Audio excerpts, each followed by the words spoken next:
Чоң рахмат, урматтуу Нурлан Асанбекович, урматтуу президенттин өкүлү Алмаз Акмынжанович. Мен жогорку соттун төрагасына кайрылайын деп атам. 9 январ күнү эрте менен Бишкекте болгону 24 жаштагы чырактай болгон Айза Улан кызын мурдагы майы кызматкери өзүнүн автоунаасы менен сүзүп өлтүргөн. Жанагы жөө жүргүнчүлөр басуучу жолдон. Ошол жерден токтоп ооруканага алып барыштын ордуна айдоочу из жашырып качып кеткен. Аны 3 күндөн кийин күч органдары издеп жүрүп табышкан.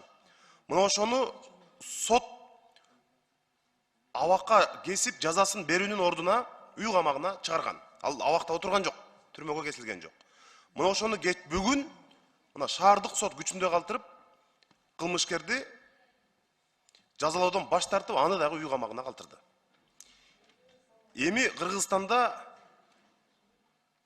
автоунааң менен адамды сүзүп өлтүрсө боло берет. Сен түрмөгө отурбайсың, жоопкерчиликтен качсаң болот, жазага тартылбайсың деген түшүнүк калыптанат.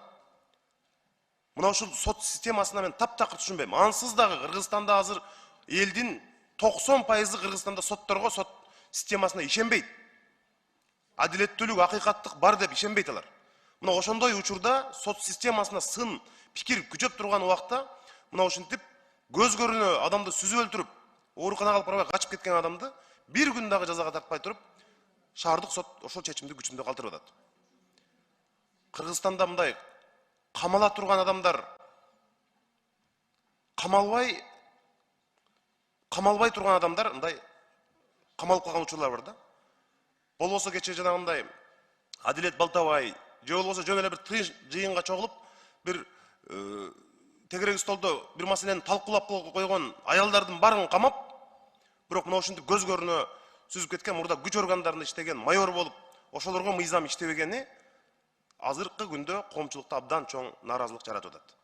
Эмне үчүн соттор көз көрүнө жана гемодиализ алат экен деп актанган экен, адвокат айтып атат, айыпталуучу өзү айтып атыптыр, жок, биз бул гемодиализ албайт 2016-жылдан бери деп.